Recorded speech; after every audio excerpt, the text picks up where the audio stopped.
नमस्ते दोस्तों। आज हम लोग टेलर्स एंड लॉरेंट्ज थ्योरम से रिलेटेड एक और एग्जाम्पल करने वाले हैं। तो चलिए इसको हम लोग समझते हैं और पढ़ते हैं।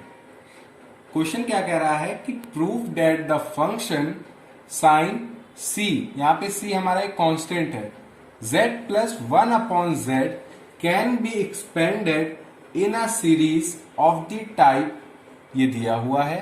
कहने का मतलब ये है कि हमें प्रूव करना है कि ये जो फंक्शन है, अगर आप इसको एक्सपेंड कर रहे हो इस फॉर्म में, तो जो इसका कोफिशिएंट है an और zn, यानी कि in which the coefficient of both z की पावर n एंड z की पावर -n, ये हमारा सेम होगा। और वो कोफिशिएंट क्या होगा? 1/2 0 से 2 साइन 2c, यहाँ पे c कांस्टेंट है, लिख देते हैं हम, c हमारा कांस्टेंट है, ठीक है।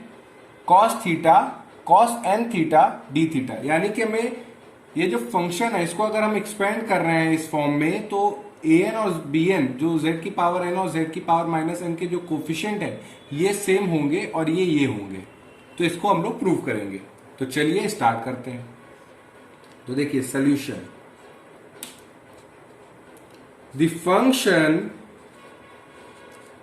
the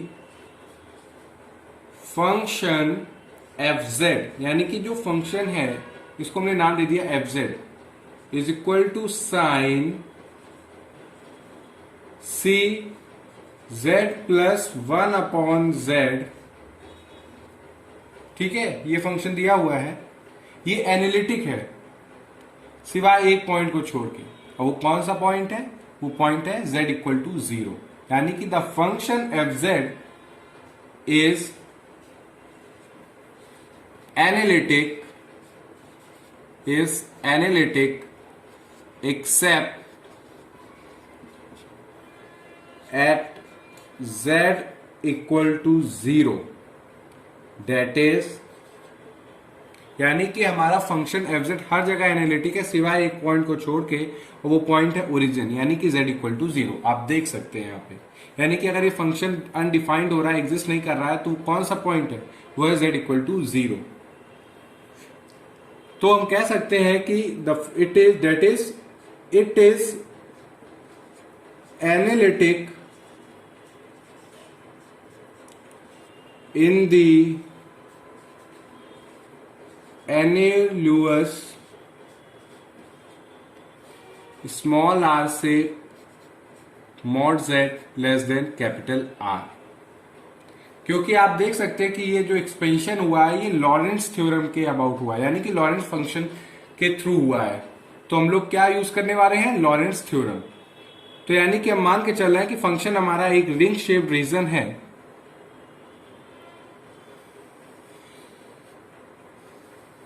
यानी कि फंक्शन हमारा इस रीजन में एनालिटिक है हर पॉइंट पे। और ये पॉइंट कौन सा है? z इक्वल टू 0, ये स्मॉल r और ये कैपिटल R, ठीक है। यानी कि it is analytic in the annulus small r से capital R, where small r is small, यानी कि इसका स्मॉल रेडियस है, and capital R is large, यानी कि जो कैपिटल R है ये लार्ज रेडियस है। यानी कि स्मॉल और कैपिटल R में कौन सा बड़ा है? Capital R। तो हम लोग क्या यूज करने वाले हैं? क्योंकि रिंग शेप रीजन है तो हम लोग यहां पे यूज करेंगे लॉरेंट्ज थ्योरम। तो हेंस बाय लॉरेंट्ज थ्योरम, अब हम लोग यूज करने वाले हैं लॉरेंट्ज थ्योरम। वो हमारी क्या होती है कि fz इक्वल टू, हमारा fz है क्या? Sine c z plus 1/z। अगर यहां पे हम लोग किस पॉइंट के अबाउट हम लोग सारा काम करने वाले हैं, वो है z इक्वल टू 0। तो यानी कि समेशन n इक्वल टू 0 से इनफाइनाइट an z की power n plus summation n equal to 1 से इनफाइनाइट बी एन जेड की पावर माइनस एन। हम लोगों ने लॉरेंस थ्योरम के बारे में बहुत डिटेल में डिस्कस किया हुआ है और उसका प्रूफ भी देखा है। अगर आपको लॉरेंस थ्योरम पढ़नी है तो ऊपर आई बटन दिख रही होगी, आप उस पर क्लिक करके आप सबसे पहले उसको देखें, क्योंकि जो यहाँ पे ए एन है वो रिजेंबल क्या कर रहा है, वो रिप्रेजेंबल कर रहा है 1/2 pi i integration along c f z. तो यहां पे है साइन सी जेड प्लस 1/z, ठीक है, z की पावर n+1 dz। और bn क्या होगा, ये हम लोगों ने लॉरेंस थ्योरम पढ़ी हुई है। अगर आपको इसमें कोई प्रॉब्लम हो रही है तो ऊपर बटन दिख रही होगी, आप उसको जाके सबसे पहले देख लीजिए। c sine c z plus 1/z, z की पावर, अब n की जगह क्या आ जाएगा, -n+1 dz। तो आप इसको ये भी लिख सकते हैं 1/2 pi i integration along c sine c z plus 1/z, z की पावर n-1 dz। यानी कि जो डिनोमिनेटर में है हमारा -n, यहाँ पे अगर आपको कंफ्यूजन हो रही, रुकिए, ये माइनस है, -n, जब ये ऊपर जाएगा तो हो जाएगा +n और +1 हो जाएगा -1, तो z की पावर n-1 dz, ये रहा। अब देखिए ये जो c है, ये हमारा जो रिंग शेप्ड रीजन है, इसमें कोई भी हमारा सर्कल है, वेयर, इसको मैं लिख देता हूं कि where c is any circle in the annulus with origin as centre, यानी कि उसका सेंटर क्या है इस सर्कल का, origin, with origin as centre. यानी कि ये जो हमारा रिंग शेप रीजन है, इसमें हम कोई भी सर्कल ले रहे हैं C, ठीक है, और ओरिजिन क्या है हमारा, सेंटर, ये C सर्कल है, ठीक है। अब देखिए हमने ये वाला टर्म लिया an 1/2 pi i integration along C sine c z plus 1/z, z n+1 dz। अब एक काम कर रहे हैं, जो हमने सर्कल लिया है इस रिंग शेप रीजन में जिसका ओरिजिन सेंटर है, इसको हम लोग यूनिट सर्कल लेते हैं। यानी कि taking the circle C as mod z equal to 1, तो z इक्वल टू क्या होगा, e की पावर i थीटा। क्यों, क्योंकि यहां पे रेडियस हमारा 1 है, और dz क्या होगा, वो होगा i e की power i theta d theta, ठीक। अब देखिए आप इसको यहां पे an 1/2 pi i integration along C sine C, z की जगह आप क्या लिख सकते हो, e की पावर i थीटा, और 1/z की जगह क्या लिख सकते हो आप, e की पावर -i थीटा, और इसको ब्रैकेट में कर दिया, कर्ली ब्रैकेट क्लोज्ड। dz की जगह आप क्या लिख सकते हो, i e की power i theta d theta, और z की होल पावर n+1 की जगह आप क्या लिख सकते हो, e की पावर i n+1 थीटा। अब आप देखिए कि ये जो हमारा सर्कल C है, जिसका ओरिजिन सेंटर है, अगर हम यहाँ पे इस पर्टिकुलर पॉइंट यहाँ पे हैं, इस पॉइंट पे, तो यहाँ पे मान लीजिए हमारा जो एंगल है इस समय वो जीरो है, ठीक है, यहाँ पे जीरो एंगल पे है। या अगर आप इसको रियल एक्सेस पे ऐसे देखें और ये हमारी एक्स एक्सेस लाइन है, ठीक है, यहाँ पे हम पॉइंट है हमारा। अब यहाँ से हम पॉइंट को चलाना स्टार्ट करते हैं और चलाते चलाते चलाते चलाते चलाते चलाते चलाते चलाते चलाते वहीं पहुंच गए। तो हमारा एंगल यहाँ पे जब जीरो है बिल्कुल लाइन से और पूरा ये हमारा घूम के आएगा तो एंगल हमारा जीरो से कन्वर्ट हो गया। अब कितना हो गया? 2 पाई। यानी कि हमने एक चक्कर लगाने पे हमारा एंगल जीरो से 2 पाई हो गया। तो यहाँ पे सी की जगह हम लोग लिख सकते हैं, क्योंकि सारा टर्म हमारा थीटा में है, तो इंटीग्रेशन अलोंग सर्कल का हम लोगों ने किया भी है, तो उसका यूज करते हुए यहाँ पे 0 से 2 पाई, क्योंकि हम लोग पूरा जब एक कंप्लीट सर्कल का चक्कर लगाएंगे तो हमारा एंगल 0 से घूमते हुए पूरा क्या हो जाएगा? 2 पाई। अब हम लोग क्या करेंगे, ये आई जो है इसको इससे कैंसिल कर देंगे, तो an इज इक्वल टू 1/2 पाई, यानी कि ये आई और ये आई कैंसिल हो गया। 0 से 2 पाई साइन, अब आपको ये भी पता होगा कि जो cos थीटा होता है वो होता है e की पावर आई थीटा प्लस e की पावर माइनस आई थीटा अपॉन 2, और यहाँ पे e की पावर आई थीटा प्लस e की पावर माइनस आई थीटा है, तो इसको हम लोग लिख सकते हैं c इंटू 2 कॉस थीटा। क्या यूज किया हम लोगों ने? इसका यूज किया। इसका यूज करके हम लोगों ने यहाँ पे इसको लिखा कि e की पावर आई थीटा प्लस e की पावर माइनस आई हम बोल रहे हैं, तो मेरा आई आयोटा वाला आई है ये, माइनस e की पावर माइनस आयोटा थीटा, और ये e की पावर आई थीटा और e की पावर यहां पे हम लोग क्या करेंगे, e की पावर आई थीटा एक, e की पावर आई एन थीटा और ये डी थीटा, तो e की पावर आयोटा थीटा और e की पावर आयोटा थीटा कैंसिल हो जाएगा।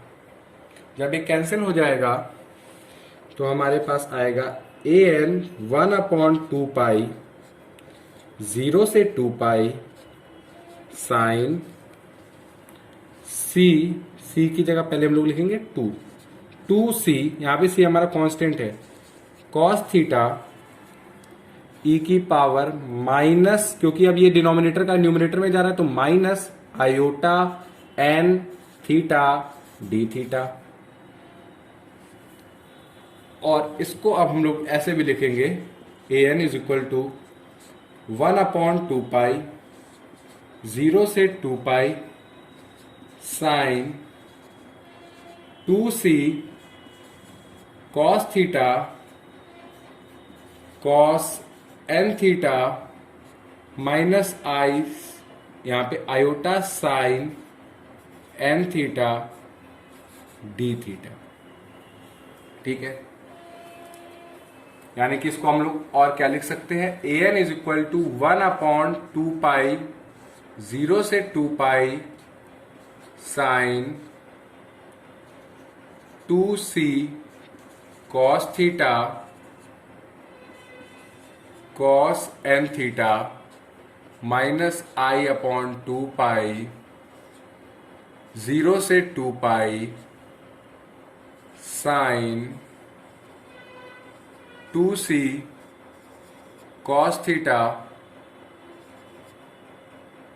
Sign n theta d theta, यहाँ पे डी थीटा लगाना भूल गया था, यहाँ पे डी थीटा, तो यानी कि एक ये टर्म हुआ, यानी कि इसको पहले इससे मल्टीप्लाई कराया, फिर इसको मैंने इससे मल्टीप्लाई कराया, तो हमारा ये जो टर्म है, कौन सा टर्म, 0 से 2 pi sine 2c cos theta sine n theta d theta, इसको आप ये भी लिख सकते हो कि इसको, इस पूरे टर्म को आप मान लो capital F theta d theta. अब एक काम करते हैं कि जो कैपिटल F थीटा है, यानी कि साइन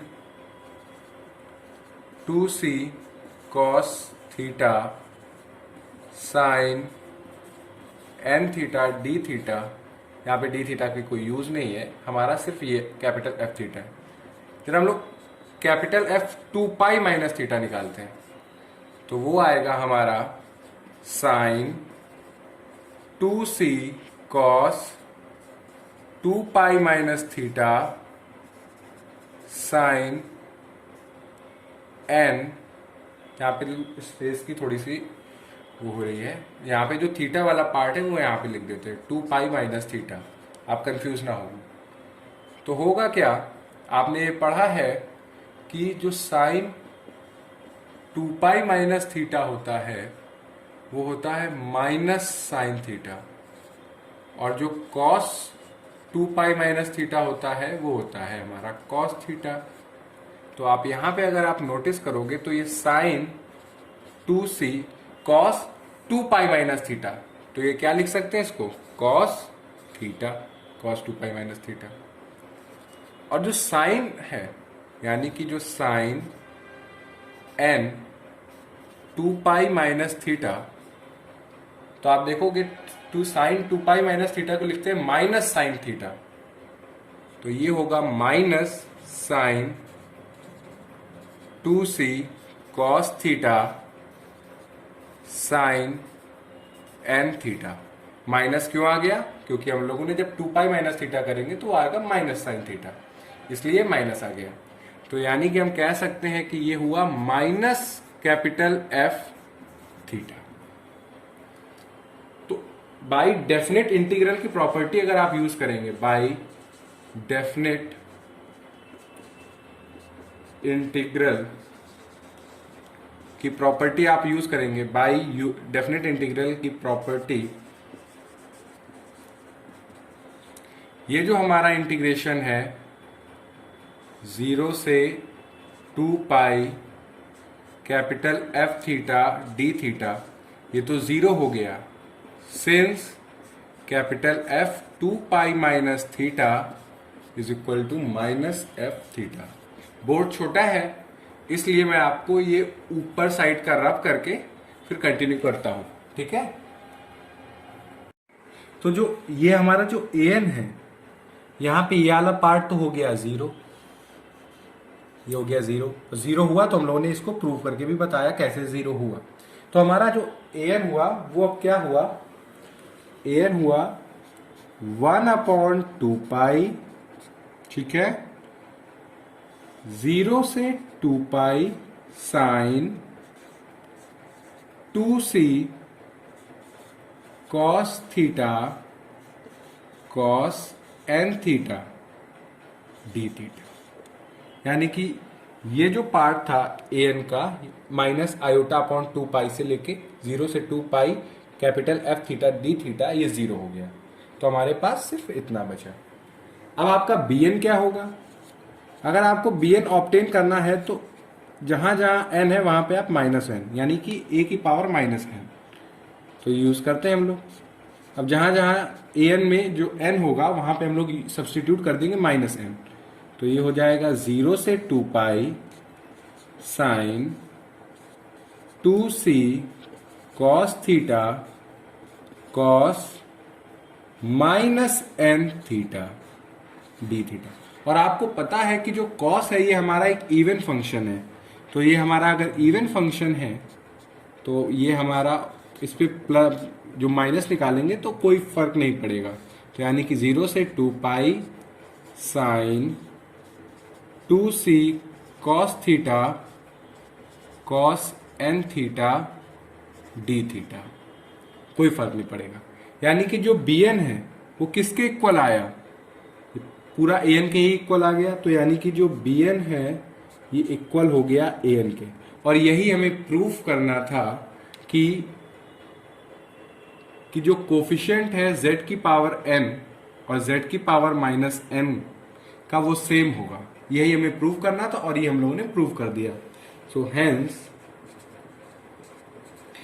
हम कह सकते हैं कि कैपिटल Fz यानी कि जो sign c z plus 1/z है, इसको हम लोग ऐसे प्रूफ कर सकते हैं, यानी कि ऐसे इसको हम लोग एक्सपेंड कर सकते हैं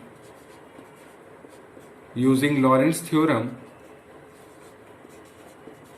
और इसके जो कोफिशिएंट है an और bn ए एन और बी एन ये किसके इक्वल होंगे? 1/2 पाई 0 से 2 pi sine 2c cos theta cos n theta d theta के, जो कि ये दिया हुआ था। तो ये हम लोगों ने प्रूव किया और एक और एग्जाम्पल टेलर और लॉरेंट से रिलेटेड किया। अगर आपको इस एग्जाम्पल में कहीं कोई डाउट हो तो आप कमेंट सेक्शन में लिख के बताइएगा। Thank you.